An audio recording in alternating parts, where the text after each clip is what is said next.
যারা যারা মুভি দেখেছে অন্তরাত্মা তাদের সবার টাকাটা ব্যাক করে দেওয়া উচিত। আর আশা করি যে আপনারা কেউই না দেখেন। ওর ফিটারে দুধটা শেষ হয়ে গেছিল। আমার কান্না আসছে এটা দেখার পরে, সত্যি কথা। বরবাদ দেখে বরবাদ হয়ে গেছি একদম। যিশুর কাছেও আমার কাছে মনে হচ্ছিল সাকিব খান বেস্ট। সাকিব খান যে কী জিনিস ওটা পুরো ইন্ডাস্ট্রি এবার টের পাবে। তার অভিনয়ে আরেকটু ইমপ্রুভমেন্ট দরকার। এটা মানে একটা শিখার মতো জিনিস হয়ে দাঁড়াইছে, টিকিটটা উশিল হয়ে গেছে গিয়া। সাকিব খান যে কী জিনিস ওটা পুরো ইন্ডাস্ট্রি এবার টের পাবে, সবচেয়ে বড় কথা এটা। আমার কাছে খুবই পার্সোনালি খুব ভালো লেগেছে, কিন্তু তার অভিনয়ে আরেকটু ইমপ্রুভমেন্ট দরকার আমি মনে করি। যেটা আপাতত দুইটা সিনেমায় সে চান্স পেয়েছে, আশা করি সে সামনেও আরও বেশি ভালো করবে। ভালো লেগেছে, প্রায় ডায়লগই ভালো লাগছে। এখন বলতে আমার ভালো লেগেছে হেলিকপ্টার নামা, এইগুলি ভালো লেগেছে, মানে ওর ডায়লগগুলো এইগুলি ভালো লেগেছে। আর সবচেয়ে ভালো খারাপ লেগেছে যেটা বাবা আর ছেলে একসাথে মারা গেছে, সেইটা আমার কাছে খারাপ লেগেছে। আমার কান্না আসছে এটা দেখার পরে, সত্যি কথা। এটা আমার খারাপ লাগছে। যেমন পাপ কাউকে ছাড়ে না, এই ডায়লগটা মানে সত্যি কথা সবার মানে হয়ে দাঁড়াইছে, প্রবাদ বাক্য হয়ে দাঁড়াইছে। এটা মানে একটা শিখার মতো জিনিস হয়ে দাঁড়াইছে বাংলাদেশে।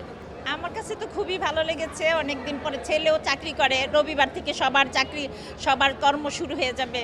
এই ফাঁকে আমরা যে ছুটি আর রাস্তাঘাটও খালি পেয়েছি আমরা, এর জন্য আমাদের একটু ভালো লেগেছে যে ঈদের দিনটা আমরা ভালো উপভোগ করতে পেরেছি। ছবিটাও ভালো লাগছে, এর জন্য আমাদের কাছে খুবই ভালো লেগেছে। যে ওর নামটা বের হয়ে বলছি যে খুবই আমাদের ভালো লাগছে, টিকিটটাও উশিল হয়ে গেছে গিয়া।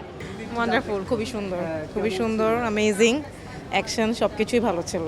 আমি বেসিক্যালি সাকিব খানের মুভি খুব একটা আগে দেখা হতো না, বাট যে ও খুব ফ্যান ছিল তো ফোর্স করে এর আগে লাস্ট মুভি প্রিয়তমাও দেখলাম, তারপর তুফান। বাট আজকেরটা বেস্ট ছিল, আগেরগুলো থেকে আজকেরটা বেস্ট ছিল।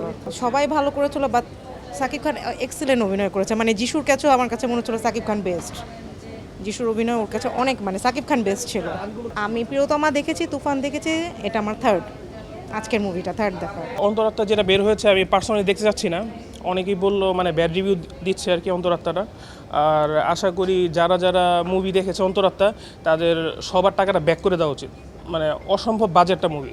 আর আশা করি যে আপনারা কেউই না দেখেন। দাগিটা দেখা হয়নি, জঙ্গলিটাও দেখা হয়নি, আর চকরটাও আমার ভাই দেখেছে দাগিটা। আর আশা করি, আমি তো আফরান নিশোরও খুব ভালো একটা ফ্যান, খুব বড় ফ্যান, সো তারটাও আমি দেখবো ইনশাল্লাহ। অনেক ভালো ছিল ওর প্রথম ঈদ, তো আমরা ভাবলাম সিনেমা দেখে ওকেও একটু এক্সপিরিয়েন্স নেওয়াই, সেজন্য আমরা আসলাম। এই জিনিসটাই অনেক ভালো লেগেছে যে এখানে বাচ্চাকে নিয়ে আসার একটা সুবিধা ছিল। তারপর ওর ফিটারে দুধটা শেষ হয়ে গেছিলো, তখন আমরা দুধটার জন্য গরম পানি পেয়েছি, অনেক ভালো আমাদেরকে সার্ভিস দিয়েছে। যে এর আগে আমি এখানেই আরেকটা সিনেমা দেখেছিলাম তুফান, ওইটা আমার বেশি ভালো লেগেছে সত্যি কথা বলতে। আমার চোখে এখনো পানি, আমি কান্না করছি।